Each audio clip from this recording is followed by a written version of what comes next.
Welcome back to another edition of the Podium Finish Live here at the racetrack here at COTA. I'm Rob Tiongson.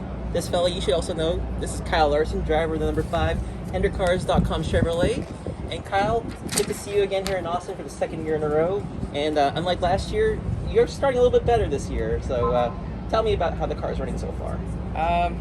No, I mean, our car's good. Just was hoping to qualify a little better there. Just had some miscommunication or lack thereof, I guess, and didn't make it out for the to make a second round the first round, and didn't make it to the next round. But hey, you're at least in the top 15, got the good pace in the car, so how confident do you feel about getting towards the front and knowing that you don't have the stage brakes to at least get back to the front? Yeah, it makes it a little tougher, just because, I mean, potentially you have less restarts, less opportunity to get the field bunched up the pass. So the cars are all, everybody's pretty tight on times too, so that makes it a little tougher to pass. So we'll see, but we'll try and get a handful here early in the race, and then pick them off one by one. What is it about COTA that makes it such a challenging racetrack? I mean, it's from your perspective, how do you attack it? Well, there's so many corners. I think that's what makes it tough. Really, I mean, you could be off, a half a second, which looks like a lot, but it's just a little bit here and there, and you're right there. So, piecing all that together can get difficult, but it's a flowy track, some heavy braking zones. It's a fun place. It's definitely gotten rougher over the last year, so trying to adapt to that too. For sure. And talking about adapting, I mean, you have got an interesting stretch of races the next month and a half. Started with Atlanta, we're here at COTA, and then you pretty much go to like a dirt track, super speedway, concrete track. I mean, how excited are you to attack these different kinds of tracks? Yeah, no, it'd be fun. I feel like our team is very good at all the tracks. It is cool that our schedule is so diverse, and there's probably there's definitely not a more diverse schedule than what we have in the Cup Series. So it's fun to be a part of, and fun to test yourself and your team's competitors. And speaking of your team, I mean, you guys have been coming out like gangbusters. I know, despite what happened a couple weeks ago, I mean, you guys have been so close to winning your first race of the season. How confident are you about breaking through and earning your first victory in 2023? Yeah, I think we definitely can. I mean, our speed has been there in the race cars every week.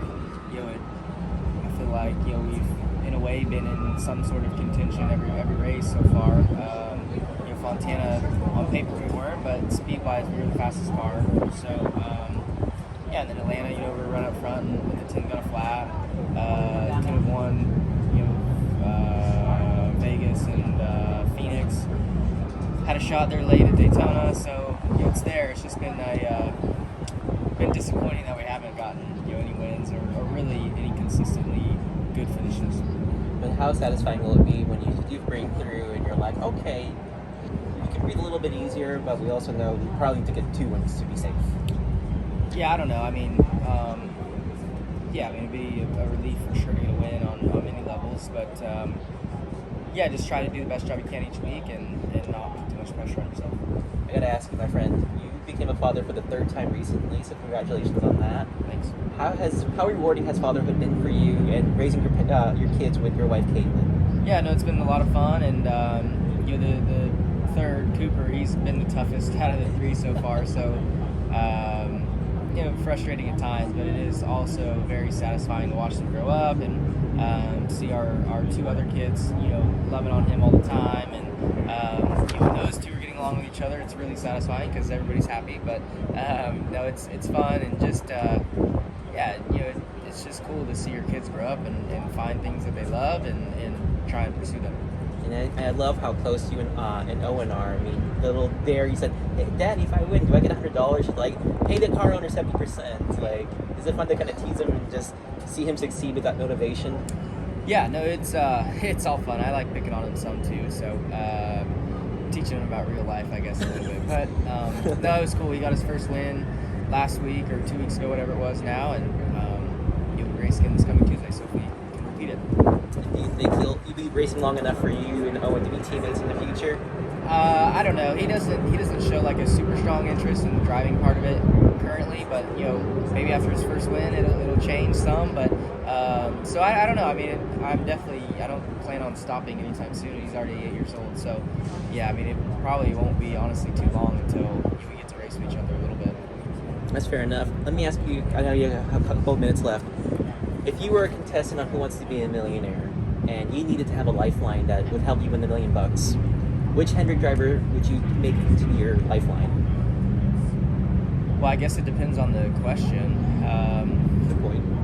So I don't know. But I would say in general, probably William, because he's the youngest and the freshest out of school, and I think the only one of us to go to college. So probably William.